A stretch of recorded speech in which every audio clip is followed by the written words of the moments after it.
जय गुरु जी। संगत जी आज हम रुद्र संहिता के 15वें अध्याय का पाठ करेंगे, जिसमें हम कैलाश और बैकुंठ आदि की उत्पत्ति का वर्णन का अध्ययन करेंगे। नारद जी बोले, हे सुरश्रेष्ठ ब्रह्मा जी, आपने हमको जो अद्भुत और परम पवित्र कथा सुनाई है, इसके लिए आपको धन्यवाद है। अब इसके अनंतर और भी जो चरित्र और सृष्टि का प्रकार है, वह सब सुनाने की कृपा कीजिए। सुत जी बोले, यह तो आपने अच्छी बात पूछी है। इसके पश्चात जो कुछ हुआ सो जैसा मैंने सुना है वैसा आपसे कहता हूँ।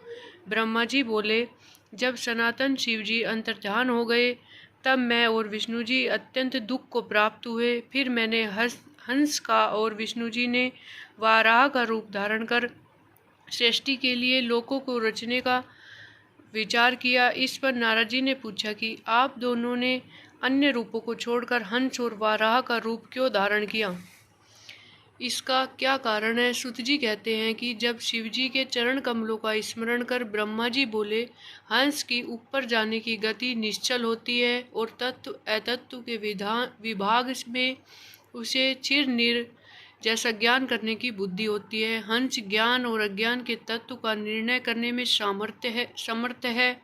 इसी कारण मुझ ब्रह्मा ने हंस का रूप धारण किया और वाराह की गति नीचे जाने में निश्चल होती है।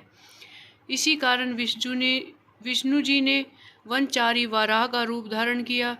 इस रूप द्वारा विष्णु जी ने भवकल्प रचना चाहा। उसी दिन से यह वाराह कल्प कहलाया। हे नारद, तुम्हारे एक प्रश्न का उत्तर हो चुका है। अब सृष्टि की रचना विधि सुनो। जब शिवजी अंतर्धान हो गए, तब मैं शिवजी को नमस्कार कर विष्णु जी के ज्ञान को प्राप्त हुआ। मेरा मन सृष्टि करने में लग गया। फिर उपदेश कर विष्णु जी भी अंतर्धान हो गए। ब्रह्मा जी से बाहर निकलकर बैकुंठ में गए।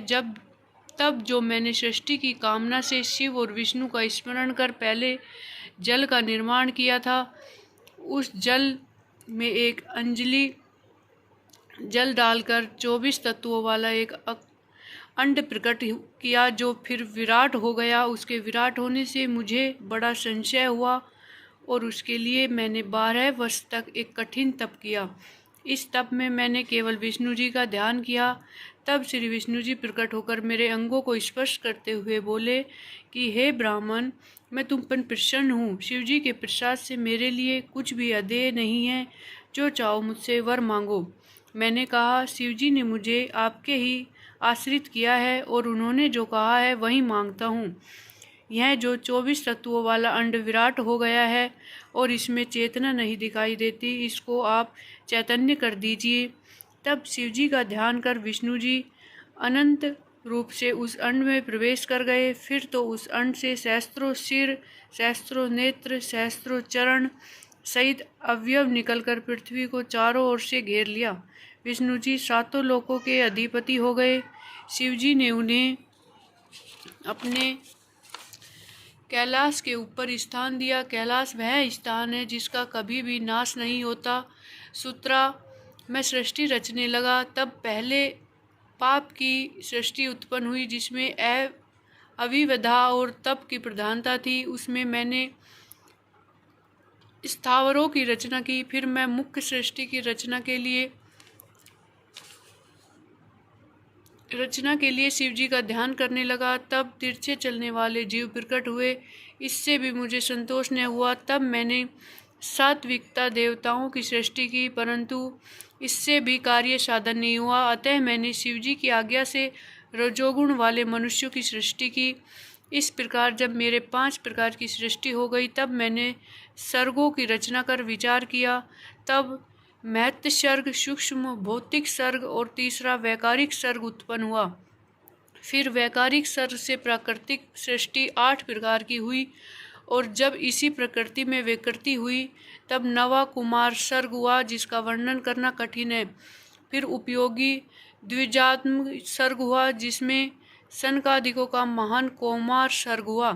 ये सनकादिक मेरे ऐसे मानस पुत्र हुए जिनमें कि महान वैराग्य संपन्न था। जब मैंने उनसे सृष्टि रचने को कहा तो उन्होंने वैराग्य दिखाया। इससे मुझे अत्यंत क्रोध आया। यहाँ तक कि मेरे नेत्रों से आंसू की बूंदें टपकने लगी। तब विष्णु जी ने आकर मुझे समझाया कि शिव जी का तप करो। मैंने बड़ा तप किया।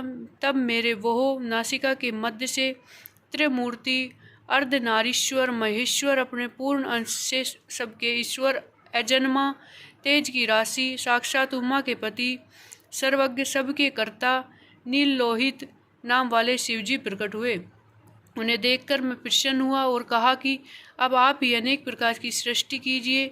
तब वे देव देव महेश्वर अपने ही तुल्य बहुत से रुद्रों की सृष्टि करने लगे। यह देख मैंने उनसे फिर कहा कि हे देव देव, अब आप जन्म मरण वाली प्रजाओं की रचना कीजिए। इस पर करुणानिधि महादेव जी हंसने लगे और बोले कि नहीं, मैं ऐसी अशोभन सृष्टि न करूँगा जो कि कर्मवश दुखों के सागर में पड़े। मैं तो दुखियों का उद्धारक हूँ और उनको अच्छी तरह गुरुमूर्ति के द्वारा ज्ञान प्राप्त कराता हूँ। अतः दुख रूप वाली प्रजा का निर्माण आप ही कीजिए। मेरी आज्ञा से तुम्हें माया की बाधा न होगी। ब्रह्मा जी ने कहा कि ऐसा कहते हुए नीलोहित भगवान शंकर शीघ्र ही अंतर्धान हो गए। जय गुरु जी। संगत जी, अगली वीडियो में 16वें अध्याय का पाठ करेंगे। ओम नमः शिवाय। शिवजी सदा सहाय। ओम नमः शिवाय। गुरुजी सदा सहाय। जय गुरु जी। शुक्राना गुरु जी।